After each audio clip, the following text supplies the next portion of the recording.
That works.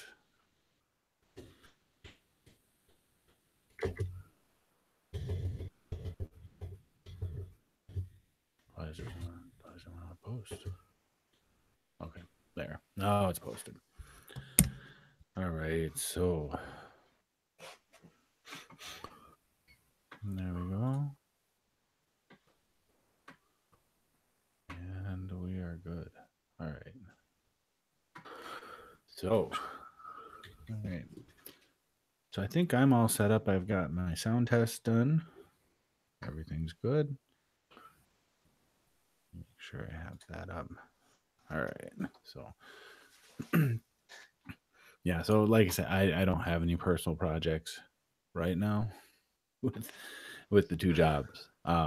There's just no time for me to do anything. I've been really feeling like I should get back on the sonar sensor that I wanted to turn into RFID, onto infrared. Still haven't gotten anywhere close to it. It's just a I workbench. every time I see a LiDAR sensor online, they're coming down in price so fast. Price and complexity.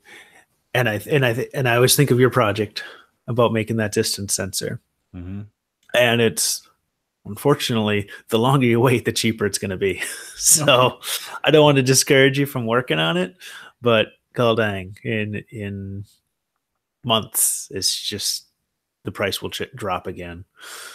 Yeah, I think I was pricing it out for the LiDAR sensor at like $100 and something Now they're total. like 40.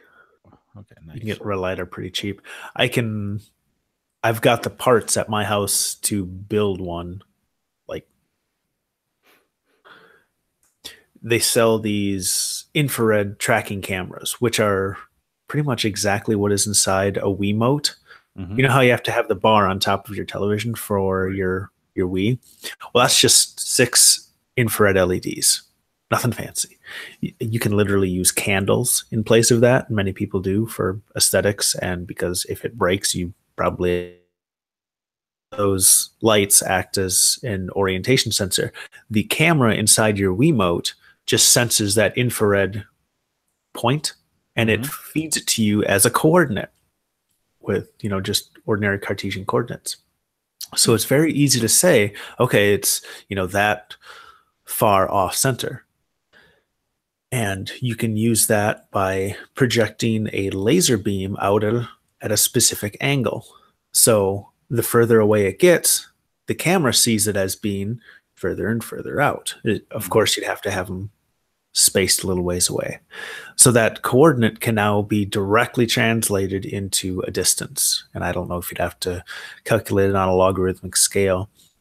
Haven't thought too much about it, but these cameras are cheap. You can grab one out of a broken Wiimote. You can buy an infrared laser for pennies, and voila, there's your LiDAR, which is not time of flight LiDAR, which is different. So I think the ones you were looking at might have been time of flight, where it literally times how long it takes light to leave the device and bounce back, which are, I don't know if that's more accurate. You don't need the wide spectrum, but pretty cool. Someday I'll get back to it. By that time, it'll be cheap. So, yeah. So that's good. All right, so I have a document up. I'm ready to go. Oh, your keyboard. You mentioned that you've been working. Do you have that? Yeah. Are you using it today? My current iteration of my homemade keyboard. I do have. Now, the first time I just demonstrated, I just held it up and then I tossed it behind my shoulder because it was pretty durable. The second time I set it down because the second version had wires, and now this week that version has wires, but it's the keyboard I'm using, right. which is kind of exciting to me. There are a couple unique features to this one. Right now, I just have this really slapdash indicating LED, and all that does is it tells me what mode I'm in by changing colors. It's got 4 modes. In keyboards, are often called layers for anybody who's a keyboard aficionado. And the truly unique thing I've got going on this one is last week I showed the breadboard part, or the prototyping area. And this time I've got it populated with switches. I've got the arrow keys and home and page up, page down. And these are latching keys. So if I press this button, the down arrow, it will basically tell the computer, or it will exactly tell the computer, that I'm holding the down arrow. I can walk away from my computer, so those infinitely scrolling web pages like 9gag or certain email clients where you need to scroll down in order to see your old messages, and then it waits. You have to load more, and then you scroll to the bottom of that and you have to wait longer. You can just hit the end key, walk away, and when you come back, your 3-year-old messages are front and center. All right, very handy. Very handy. So Every once in a while while, making a business out of this too, right? You're gonna make these? I'm thinking about it. I think it'd be kind of fun to, have something for sale, have something with my name on it. Sure. But it would not be a quit my job kind of business. It would be I'll produce these, and if people want to buy them, super. But they're still open source, so if people want to download them and make their own, that's cool too. Yeah. Well, a lot of people won't. A lot of people just buy it. I hope so. And I'd be able to package it as kits of like, hey, what color switches do you want? Do you want the nice loud clicky switches, or do you want the silent switches? One of the reasons I'm using this keyboard today, and I wouldn't have used the first one, is that these are quiet switches. So I can use these while we're on the air. Right. I do have plans for a purely capacitive touch sensing keyboard, pretty much just for the show, so that I can do things like switch apps and start recording. I wouldn't even be able to type on it, but it would just have the ability to be totally silent. All right. Well, cool. Fun stuff. So your personal project has bled into what this episode is about. Yeah, well, you know how I am with nootropics, and especially anything with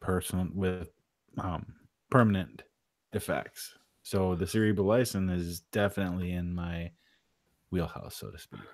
Yeah, we talked about that on episode 43 for those of you who are following along at the home game. Yeah, so I guess we'll get into this during the episode. I don't want to talk too much about it here, but yeah, it's exciting. It's exciting, and I'm excited to get started with it. Anything permanent, man. I mean, this is true permanent augmentation. I like that. Yeah, this is more permanent than magnets, because magnets have a tendency to fail after years. And I've had one fail after months. So a permanent upgrade like this is pretty sexy. Yeah. Yeah, absolutely. All right. Well, let's get started. How about that? Let's. All right, I'm going to count down. Let me know when you're ready.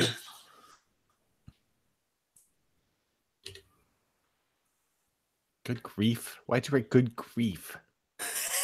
Good grief? Don't say good grief. I read it recently in a webcomic. Yeah, in Charlie Brown. It was a reference to Charlie Brown, yes. I think he's the only one who ever said good grief. and that started in the 50s, so...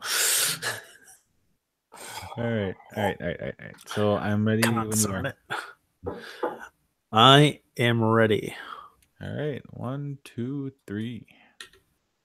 Sorry, I should have said go. Are you on? I'm ready. All right. Hello and welcome. My name is Tim Shank. And I'm Brian McAvoy. This is Two Cyborgs and a Microphone. Quick reminder, I guess not really a reminder. Our friends at the Yu-Gi-Oh podcast just opened their Patreon account at patreon.com/Yu-Gi-Oh podcast. They're a great bunch of guys, and they have a silly dinosaur mascot, which I really enjoy. I did an interview with them in 2016, I did an interview with them in 2016 about a book I was writing, and I had a lot of fun talking with these guys. So if you want to get over there, support their podcast, they're kind of like us in that they totally just geek out every show about geeky culture. So check them out. Oh, that's U as in the letter U, G as in the letter G, and O. Yes, their show is called Unapologetic Geek Out Yu-Gi-Oh. Okay. So, not to be confused with Yu-Gi-Oh, which is a cartoon card game and probably a bunch of other stuff. All right. Oh, in episode 43, we talked about cerebrolysin, and it kind of got us thinking about, what are the advantages of this? What could it do for us personally?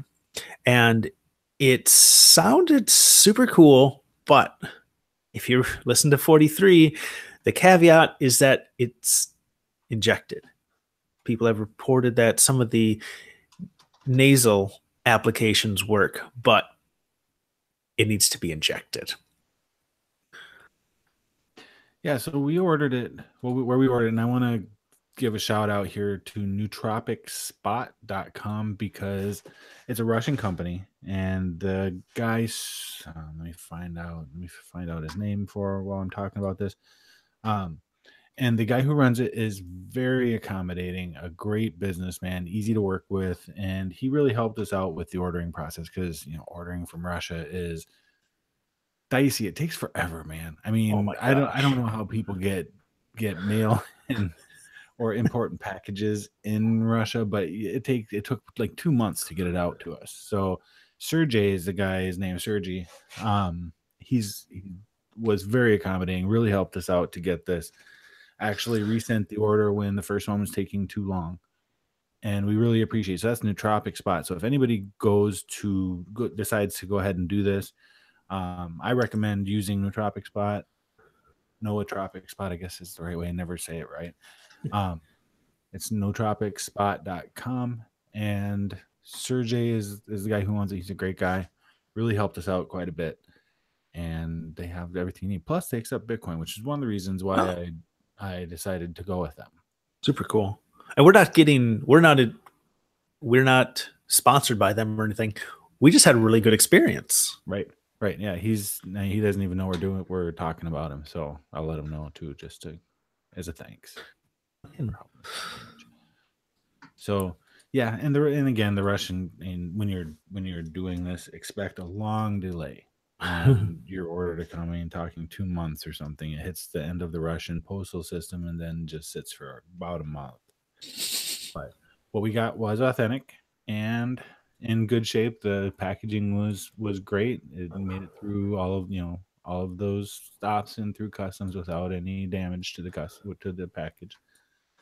So when we got these, I don't have any in front of me, Brian, but they come in the ampoules. And there's a process doing this. What did you think about the process, Brian? Because I've done, let's see, I'm on day 4 today, and tomorrow's going to be my day 5, and then we're taking a break for a couple of days. So you've been 2 days now, right, Brian? 2 injections. This is my second day, and we're doing 2 injections a day. So I'm 2 halves of a day into it. And yeah, you sent me some good videos that showed the proper procedure for filling the syringes and for doing the injections. And even after you sent me those, I was mentally in a bad state. Not like I was panicked about this. I was just in 100% procrastination mode.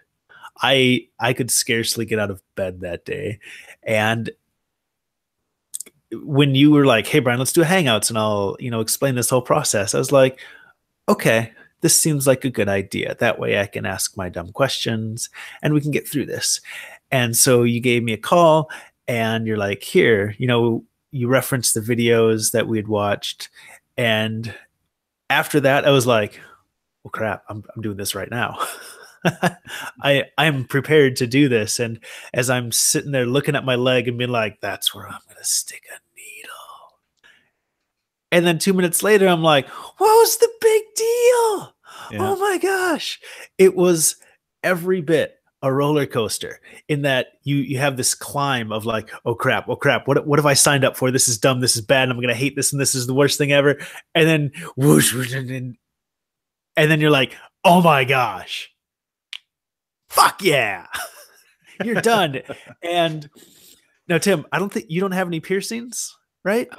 I don't know. Okay. I used to have piercings. I used to pierce, but okay. No, I don't have anything now. I would liken this to a piercing. You have that endorphin rush of your body's been like, I'm in trouble. I need to release endorphins so that you can escape and protect yourself. And that's why people go back for piercings, because of that endorphin rush. And I'm pretty sure this is the exact same thing, except twice a day. Yeah. Yeah. So you're doing Much smaller needle. You're doing, yeah, much smaller needle. And it actually, I mean, I mentioned to you before you started that it goes in amazingly easily if you do it right. Oh my gosh, it was like sticking a fork through butter. Right. Which was very calming. It did, like, I was worried like there's going to be this like kind of having to eke it in there, or like I've pierced my own ear, and it took some muscle, and it wasn't. This was effortless. Yeah, effortless. Yeah, I that's one thing that surprised me when I did it, when I did injections before, one other time for something else. It was NAD Plus, when they first figured some stuff out about that. Never done anything like IV injections. Definitely, I'm not on board for that. That's a whole different thing. But IM injections, they're fairly safe if you do them right and everything's sterile and you're using, vetted, if it's actual medicine. We're not shooting drugs or anything that comes off the street. This comes from a pharmacy. It's a medical product, and it is, it's legit. So as long as you do it right, there's really very little risk in any of it. So I guess I don't know where I was going with that, but you chickened out later. I think that's where you were going. It's not that I chickened out, and I didn't. I am still having. It's a hesitance. You're about to pierce your skin, and the longer you think about that, the harder it becomes. So really, one thing that's helping me this time is that I set up the night before, so I'm not really thinking about it, and I can just take them out, sterilize the area, pop the cap, and just do it. And there's less time to think about it. Even this time, the longer I sit there and plan it, and I get it all sterilized, I'm stretching the skin, if you stretch the skin, if you guys are doing this, you'll find videos. Stretching the skin really helps with how painless it is and with the bleeding. So you kind of stretch out the skin right there, and I sit there and look at it. And for every second I look at it, it gets twice as hard. Twice as difficult to actually take the action. So one thing that really does help is setting these up ahead of time, because then I don't have as much time to think about it, but the hesitation is still there, Brian. And I don't know if that'll ever go away. I don't think you're having the same feeling, but it's not a chicken out type thing. It's not that I'm afraid. It's more of a loathing. You just don't want to break the skin. It's just weird to sit there and think, well, okay, I'm going to stick a needle in my leg. Yeah. The longer you think about that, the more you're like, do I want to stick a needle in my leg? but the benefits are so incredible. If you read, it regrows neurons in the thalamus. That's huge. That's huge, because over time your brain just stops working as well, and regrowing these neurons. I mean, they're using it right now, cerebrolitis, and they're using it to treat dementia. And it brings people to almost a full recovery on that. They're using it to treat Alzheimer's as well. Yeah. So it is a really healthy thing to do, especially as you get it into your older, your formidable years. Yeah. So for sure. Yeah, there are huge advantages. So I'm squeamish. I've passed out for more than half of my implants. And there's a funny story associated with every single one of those, especially the first one where I doubled the number of stitches because I fell on my face. Good stories. Check out our past episodes. So I thought, okay, if I have to self-inject, I'm going to pass the hell out. And I can tell when I'm going to pass out. I get tunnel vision, and I know, like, my senses start to dwindle. So I thought, I'm going to record this. Best case scenario is I just delete the recording because it's boring and there's nothing to show people. Worst case is the paramedics use that as evidence for the coroner or something. And so I pointed a camera at myself. This is right after you and I hung up our chat. And I explained to the camera exactly what I was doing. And for some reason, that helped. Describing it as though I was telling somebody else who might want to copy me what I was doing and why I was doing it, and explaining this whole process and doing this little anecdote while I was doing it, it made it easier. One, it distracted me from the actual mechanical process, which is not difficult. I mean, it's you guide the thing into your leg and then you depress the plunger.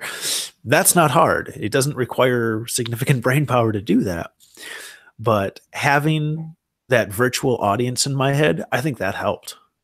It helped take my mind off it. And it was also a pride thing. I didn't want to pass out in front of my camera. And so the second time, when I injected about a half hour before this show, I narrated it again to no one. There was no camera, but I explained out loud what I was doing, which helped remind me to take breaths, because when I'm in that kind of panic piercing mode, I forget to breathe. And that's one of the reasons I think I pass out.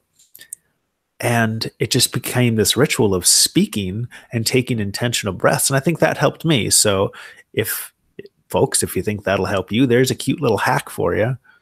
Narrate.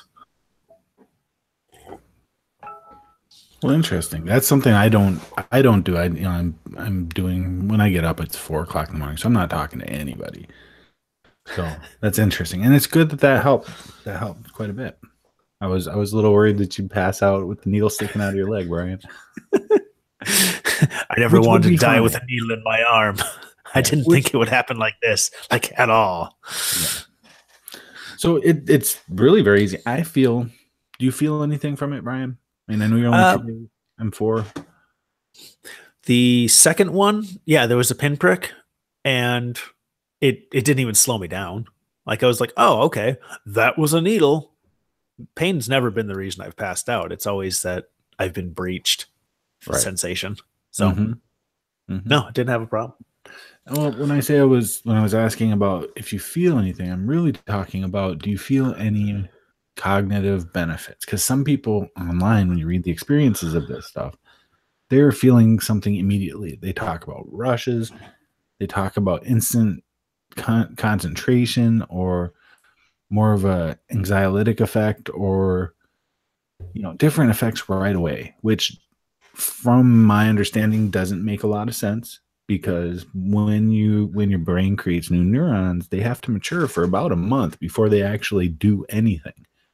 So I take all of that with a grain of salt, and I personally don't feel any different yet, and I wouldn't expect to, not for a month after this happened. Now, one thing that is part of the cerebrolysin cocktail is that it has a bunch of peptides, but it also has a cocktail of B vitamins and amino acids that are supposed to help. So maybe I was thinking that's what people are feeling. They feel the B vitamins, get a little rush off of the energy release that B vitamins cause, or something like that. But do you feel anything like that? It's like an energy drink for your blood. All right. So we had talked about the side effects in episode 43, and it brought all those to mind. So I started really closely monitoring how I felt before and after. As I mentioned before the first injection, I was feeling very procrastinating. That's a word for this episode. And I just had no motivation to do anything. That didn't change for the whole day, like until like 9 o'clock when I started working on my keyboard. So putting B vitamins directly into my blood didn't help my motivation. Didn't really help anything.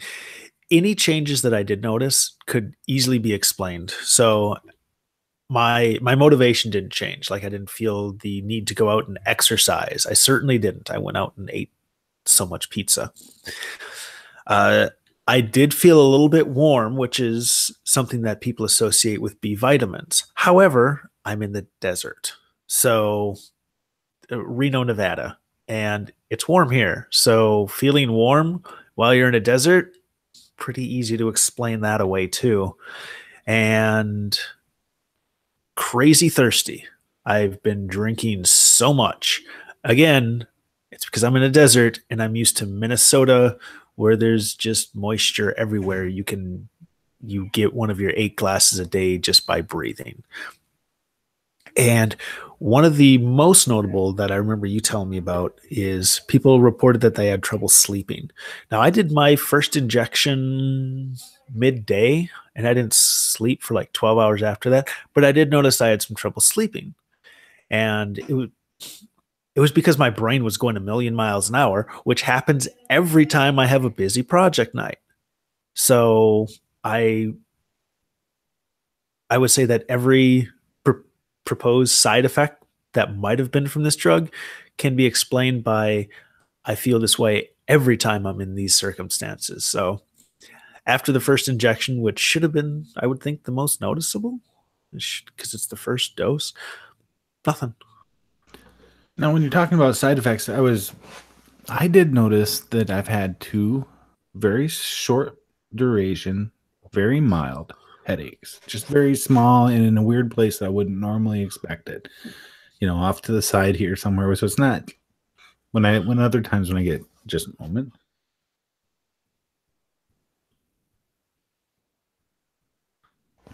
So other times when I get headaches, I do get tension headaches if I'm too stressed or if I'm up like this. But that has a certain feel to it. These were different. I know that one. Yeah, these were different. These were not tension type headaches. They were just very small and short duration headaches. Just a little bit of pain off to the side, behind my eye or something like that. But it was not severe at all. I mean, there's almost not mentioning. Almost worth not mentioning. Yeah, but right now we're super duper paying attention to all these little things that might be symptoms or side effects or whatever. Right. So yeah, I totally get it. I have no headaches to report. And I did feel a little warm. Now, one thing, I track my sleep. I track, I have a smartwatch and it tracks a bunch of stuff. My heart rate. My heart rate seems lower than before. I might have to check mine. On the average. Mine's been low since I was in high school. Okay, mine's just 7. A little bit lower. Mine usually, I get my readings and it has an average and it's, not, 65 or something like that, 64 or something, maybe even a little bit less. But I looked this morning and my average heart rate for yesterday was 58. Okay, so that's lower than me. Yeah, it doesn't necessarily mean anything. But yesterday, actually, it was a fairly active day for me. I was running around quite a bit. Another thing I've noticed, and if you have one of the Galaxy phones, I think a lot of different phones have this now, but you can measure your stress level. And for me, it's always been right in the middle. Sometimes a little bit higher, but right in the middle. Now it's quite low. And I've tested a number of different times. Interesting. Which is weird because if somebody was said, hey, check your anxiety level while doing this medication that you inject, I'd be like, oh, it's going to go up. That's my hypothesis. But it sounds like that's the opposite. So that's interesting. Well, this does have a definite anxiolytic effect. So one of the things when you add neurons to your hippocampus, when you're doing any of this, it does act as an antidepressant. And the fact, cool. In fact, NSI 189, which is another one that I've done, that's an experimental chemical. I think they have it in prescription medications now, but that one adds hippocampal. It adds, but that one adds that one. But that one adds. I'm sorry. One more time. Start from the top. Just start. But that one adds synapses and neurons to the hippocampus. It is also very effective as an antidepressant, permanent type antidepressant. So maybe the stress level is reflected. Maybe that is part of this. Yeah, interesting.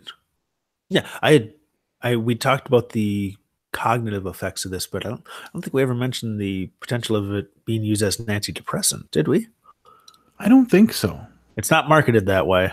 No, but that is a common effect of anything that adds hippocampal but that is a common effect of any hippocampal neurogenic is Neat. That the added synapses and neurons make for less stress. Sure. Huh. That'll be interesting. I don't think I'll be able to monitor that because I'm such a happy guy all the time. But it's you either because it's springtime and we're able to get out. We're able to get our vitamin D from the sun, so we're probably going to feel better regardless. Right. It's going to be difficult to actually, it's all very subjective. I think that's the thing. It's all very subjective, and there's really Unless no we way become to, euphoric 24 hours a day. right. And I'm in general, I'm not a very stressed person. Either. I work a lot. That adds to it, but it doesn't bring me over, over the top on any of it. And I'm a fairly easygoing guy. So just to see I mean, it shows up in the numbers so far. So I'm going to keep on tracking that and see if there's any difference. I mean, that could have been just a fluke. Maybe it just felt great yesterday. Someone got laid. I'm not cutting that out.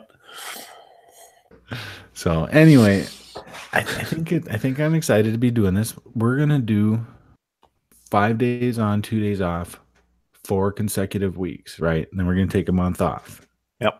Yep, that's the plan. Okay. And that'll burn away our first supply. We have a second package coming, so hopefully the second one comes soon after, right about that time, and we can continue on. Yeah. Man, it's exciting. I mean, this is super cool. Like, even when we started this podcast and I was like, hey, yeah, my co-host is all into the nootropics and that's not my jam. If you just said a year ago, Brian, you're going to be injecting a nootropic, I'd have been like, I need to get the heck out of here.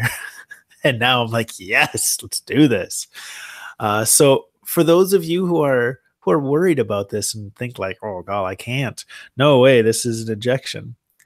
Chill out. If you have a thing against needles, yeah, this isn't for you. Like if you have a needle phobia, that's not uncommon. This isn't your thing. This will not be your jam. But we should make sure we probably should have led with this, that you should be very careful and follow the right procedures. You should make sure that the medicine is authentic. You should make sure that sterilization is maintained throughout the process, and you'll find all kinds of videos on how to do these things. But you want to make sure, because when you're injecting, you're bypassing all of your body's safeguards for any kind of contaminants, any kind of pathogens, anything. You're by injecting, you are deliberately bypassing all of the safeguards your body has built through thousands and thousands of years of evolution to protect yourself. So you have to be very conscious, right? So you have to be very conscious of that, and you have to make sure to protect yourself. Yes. In my head, that went without saying. I'm glad you're saying it because yes, all of what you said is true. Taking proper precautions. This is still an injection. That cannot be stressed enough. Be responsible with that, but don't be scared of it because it's an injection. Just be smart about it. Right. Injection is very safe. I mean, it's common medical practice. People who have diabetes, people who are receiving any kind of vaccination. I mean, every time you go to the doctor, you get a shot. It's not unsafe if it's done well. It's done correctly. It's not unsafe. Oh no, totally. Because the last time I got a flu shot, it was in a meeting room at my office. We just lined up at the door, rolled up a sleeve, and they're like, "Okay, ready, go!" Bam. Okay, hold a Band-Aid if you're bleeding. Next. Right. And this is about the same. I mean, the amount of pain, the amount of bleed, it's all just the same thing. Yeah. So I just want to make sure that people don't get so excited that you get stupid. Make sure that the medicine is that what we got is from EverPharma. They have tamper-resistant packaging. They have, you can look up the batch numbers online, which we didn't do. Actually, you have to call them for the batch numbers is what you have to do. But it's an Austrian company that makes it. This is the Austrian company that has the patent. And, I made sure I went through all the checks. I checked all the packaging. I made sure it was the product that we thought it was before we even started. Because there are a lot of knockoffs on stuff like this. There's a market for, I guess, for counterfeited medications. And that happens. That happens quite a bit. I don't know if counterfeit is not generic. Right. Counterfeit can be dangerous. generics are sold at least under a reputable brand. So, oh, also, I was going to mention this is totally irrelevant to anything else, but this stuff smells bad. Yeah. I Yeah, spilled some that's on the one of the desk. things it's authentic by is because it does smell bad. It's pretty bad. Essentially, it's pureed pig brain. I mean, that's truly what it is. They puree pig brain and they separate out the pieces that you need. I thought it was cow. I think it started cow, but I think they changed to pig. I'll have to check. So Could it's be not either. kosher. Sorry. Yeah. If you're kosher or halal, I don't think this is for you. Yeah, I could be wrong on that. So I mean, do the research, but it's what I remember reading, or what I remember thinking after I read about this, was that they used to use cow, but they changed to pig, which is no different. Oh, they're very similar to us. And we are very similar to pigs. So I mean, we're very close. And they grow human organs in pigs. Yeah. So. Oh god, that doesn't even.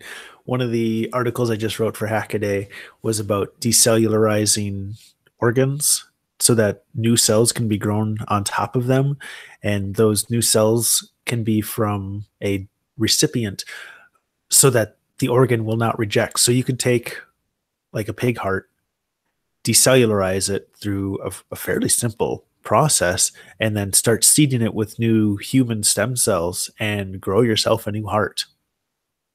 Wow, interesting. It's pretty far out. Yeah, exciting time to be alive, actually. I know. I don't know if we got anything else. Maybe we should talk about our next show on this topic. Sure. So we're talking about, it wouldn't be the next one, it'd be the one after that, right? Yeah, for a 1 month stint. Right. Yeah, we're going to talk about what we've experienced through the first part of our treatment. We're going to talk about our feelings, what we've noticed. Tim will probably comment on his stress level between now and then, and I will hopefully not die with a needle in me. Yeah, so I think the next time we're going to talk about this on the podcast is going to be in 4 weeks from when you hear this one. That'll give us time to run through this first course, and actually right about then is when any new neurons that have been started, that have been created from this will start coming online. So we may actually have some actual effects by that time. I hope we're using really big words and speaking like 4 languages. That's my hope. Well, that's my plan. So okay, cool. And then we'll do another one before we start the next treatment. We may stop it there. But by that time, we definitely should be feeling, because if we're taking a month off, by that time, all of the neurons built or created during the first course should be coming online. We should definitely know what we can expect there. I hope saturating them in coffee doesn't hurt. That's one of the side effects, actually, is coffee is supposed to be very, very effective when you're doing cerebral license. That's all anecdotal. Very that people say that coffee is like crack, and I may have noticed that, but again, it's so hard to tell. I mean, there's no test. I will report upon this. All right. Probably in German. All right. So I think that's it. We can exit. We can lead out.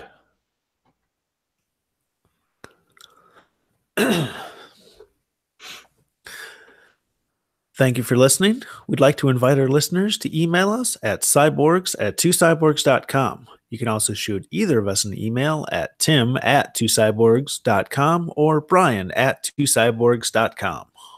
And come check out our website. We have all of our episodes posted. We have our web store, which is Cafe Press site, where you can get some stylish hoodies, that coffee cup that Brian's drinking out of right now, and look awesome and drink awesome coffee. Look at that. This is. I think it only focuses it on you when you're speaking, so nobody saw the coffee cup except you. Oh, well, that's no good. So this is Tim Shank, and I unfortunately am not wearing my hoodie or drinking out of that coffee cup right now. And this is Brian McAvoy. I'm doing both those things. Well, I'm not drinking at the exact moment because That would be ridiculous. But you've been listening to Two Cyborgs and a Microphone. Brought to you by two cyborgs who are just harassing a microphone. Like, follow, share, +1, and don't forget to subscribe to any of the popular podcast services, including Google Play Music, iTunes, and Stitcher. Help us move up the podcast ladder by subscribing and commenting on iTunes. And we're also on Twitter at Two Cyborgs. There we go. I'm going to stop my recording. Half an hour? How did we get to half an hour, man? Did we? Yeah, half an hour recording. So I'm going to stop. And I don't think we have anybody besides us on the live view, so I'm going to stop the broadcast.